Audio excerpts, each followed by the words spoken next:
প্রতিটি barge vessel লঞ্চে আমরা লাইফ জ্যাকেট রাখবো।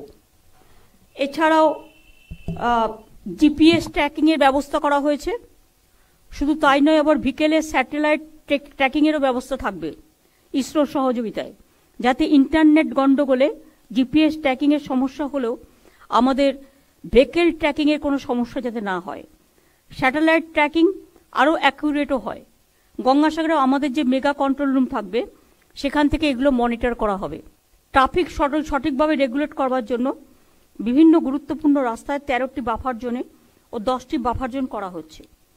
ওভার স্পিডিং আটকানোর জন্য গাড়িগুলোতে স্পিড ক্যালিব্রেট বসানো হচ্ছে।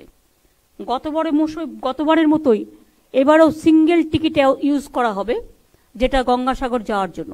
আমরা ট্যাক্সও নিই না, ট্যাক্সও তুলে দিয়েছি এবং সিঙ্গেল টিকিটে তারা যাতায়াত দুটো করতে পারবে।